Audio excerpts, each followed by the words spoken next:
Hello students, in this video we will talk about two important carbon compounds, ethanol and ethanoic acid. ठीक है, तो बहुत सारे carbon compounds के बारे में हमने बात की, बहुत सारे फंक्शनल ग्रुप्स के बारे में बात की, लेकिन जो इम्पोर्टेंट हैं हमारे डेली लाइफ में हैं या आपके सिलेबस में जो इम्पोर्टेंट दो कंपाउंड्स की बात है वो इथेनॉल और इथेनोइक एसिड हैं. वन बाय वन हम उनको डिस्कस करेंगे. तो सबसे पहले इथेनॉल देख लेते हैं. इथेनॉल क्या है? हमारे लिए अल्कोहल फैमिली का एक मेंबर है. हमने देखा था जो अल्कोहल होता है, अल्कोहल फैमिली का जो फंक्शनल ग्रुप होता है जनरली वो OH होता है. OH, तो इनकी पहचान है कि एक R ग्रुप होगा और उसके फंक्शनल ग्रुप लगा होगा OH. तो ये अल्कोहल्स हैं. अल्कोहल का जब हमने नॉमेनक्लेचर पढ़ा था तो हमने देखा बहुत सारे तरह के अल्कोहल हो सकते हैं. तो पहला मेंबर है CH3OH जो कि, और इसके नॉमेनक्लेचर में हम क्या करते हैं, OL. एक कार्बन है तो नेम होगा मिथ, सिंगल बॉन्ड है मिथेन, OL मिथेनॉल. तो इसी तरह जो CH3 CH2OH. अब क्या है, ये दो कार्बन हो गए. दो कार्बन वाला जो है वो इथेनॉल है, इथेनॉल. तो इस तरह जो तीन कार्बन वाला होगा वो that will be called propanol, butanol, pentanol, hexanol, heptanol, octanol. तो लाइकवाइज ये सीक्वेंस आगे बढ़ती रहेगी. बहुत सारे हैं, लेकिन अभी हमारा जो फोकस है वो सिर्फ और सिर्फ किसके ऊपर है, हमारा इथेनॉल के ऊपर है. ये कंपाउंड इतना ज़रूरी, इतना इम्पोर्टेंट क्यों है कि इसके बारे में स्पेशल चर्चा की जा रही है, तो ये मैं आपको बताता हूँ. तो हम जो डिस्कस करने वाले हैं वो अल्कोहल फैमिली का सेकंड मेंबर है इथेनॉल. तो बेसिकली जो कॉमन मैन का नोशन है, जो सोसाइटी में समझा जाता है, जिसको अल्कोहल कहते हैं लोग, अल्कोहल या शराब जिसको आप कह लो, और जितने अल्कोहलिक ड्रिंक्स हैं उनमें पाया जाने वाला ethanol is the only component. Ethanol ही वो कंपाउंड है जो जितने भी अल्कोहलिक जो नशीली पदार्थ हैं उनमें ये पाया जाता है, मादक पदार्थों में. Alcohol that is responsible for intoxication, नशे के लिए ज़िम्मेदार है. तो ये अल्कोहल है. तो ये बेसिकली लिक्विड होता है रूम टेम्परेचर पर. कुछ एक प्रॉपर्टीज़ हैं इसकी. लिक्विड होता है और जनरली वोलेटाइल लिक्विड होता है. पानी से भी कम इसका बॉइलिंग पॉइंट होता है, तो पानी से पहले ये इवेपोरेट हो जाएगा.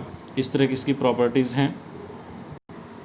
बहुत अच्छा सोलवेंट है ये. सोलवेंट मतलब ये it can dissolve a lot of chemicals और कंपाउंड्स इन इट. तो बहुत सारी चीज़ों को ये घोल लेता है. तो मेडिसिन्स में इसका बहुत ज़्यादा यूज़ है. We will find medicinal use.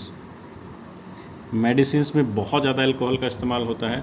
Cough syrup खासकर जितने होते हैं उनमें अल्कोहल होता है.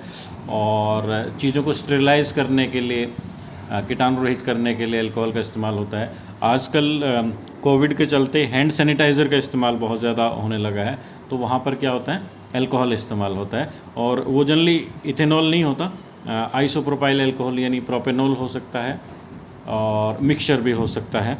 उसमें ये रहता है कि उसकी कॉन्सेंट्रेशन 60% से ज़्यादा होनी चाहिए. तो इसके अंदर बैक्टीरिया को किल करने की प्रॉपर्टी होती है, जर्मी किल प्रॉपर्टी होती है. इसके कारण इसको हैंड सैनिटाइज़र में भी इसको जो है वो इस्तेमाल किया जाता है. कफ सिरप वगैरह में इसका इस्तेमाल किया जाता है. मेडिसिन्स में इसका इस्तेमाल किया जाता है. इसको टिंक्चर ऑफ आयोडीन में इसका इस्तेमाल होता है. पानी में ये सॉल्युबल होता है. पानी में इस मिक्स हो जाता है, चाहे किसी भी अमाउंट में अल्कोहल या वाटर को आप मिक्स करें तो वो मिक्स हो जाता है. और जहाँ तक इसके फिजियोलॉजिकल इम्पैक्ट की हम बात करते हैं तो इसके अंदर इंटॉक्सिकेशन होता है. It causes intoxication. Intoxication means नशा हो जाता है. अगर अल्कोहल बॉडी के अंदर चला जाता है इथेनॉल, तो उससे इंटॉक्सिकेशन होता है. That is the harmful effect. हमारी स्वास्थ्य के लिए ये हानिकारक होता है. और जनरली आपने टीवी में या विज्ञापनों पर ये देखा होगा कि excessive use of alcohol is injurious to health. तो ये हमारी बॉडी के लिए अच्छा नहीं है, हेल्दी इम्पैक्ट नहीं है, लेकिन साथ के साथ इट इज़ नॉट डेंजरस। तो अगर बाई चांस, कहने का मतलब, अब क्योंकि अल्कोहल है और ये शराब में इस्तेमाल होता है तो सोसाइटी में बहुत ज़्यादा चलन है, तो बॉडी के लिए ये खतरनाक नहीं, it is not dangerous, lethal नहीं है कि इसको पीने से किसी की मृत्यु हो जाती है, ऐसा नहीं है। लेकिन एक और केमिकल है जैसे इथेनॉल की बजाय अगर हम मिथेनॉल पे फोकस करें, that is not fit for consuming for human consumption. तो आप इस्तेमाल उसको नहीं कर सकते। अगर किसी भी तरीके से बॉडी के अंदर चला गया तो वो पॉइजन की तरह काम करता है, and that can cause death. तो डेथ भी इससे हो सकती है। तो इथेनॉल डेंजरस नहीं है, मिथेनॉल डेंजरस है। तो हम इथेनॉल की बात करते हैं।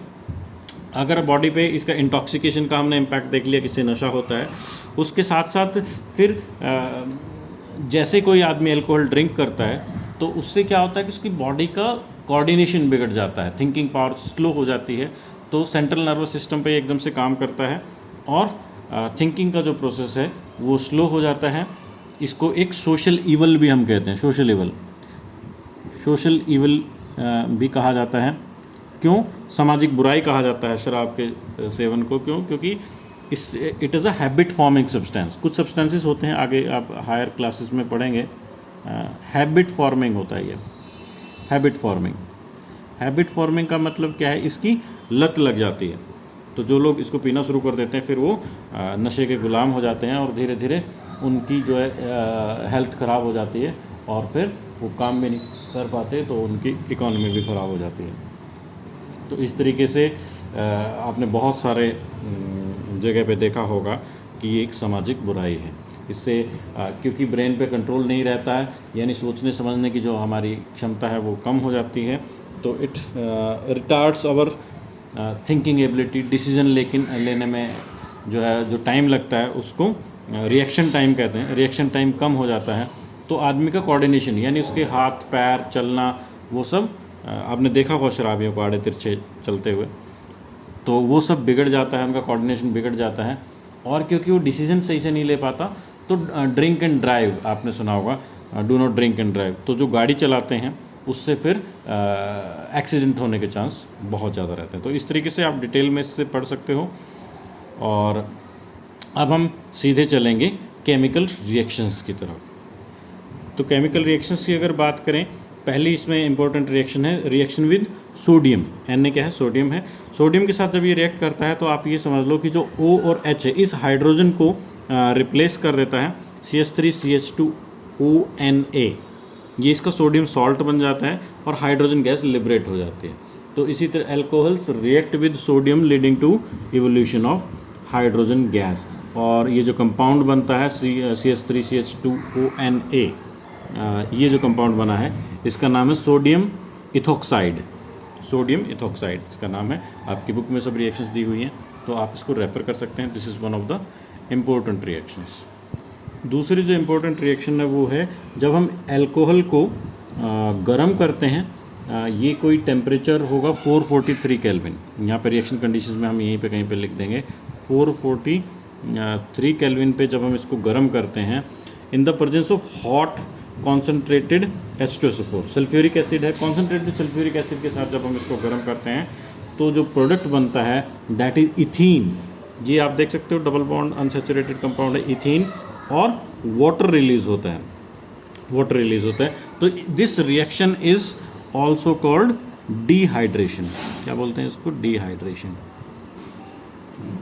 डिहाइड्रेशन बोलते हैं। डिहाइड्रेशन का मतलब ही होता है निर्जलीकरण। Hydration means water, dehydration.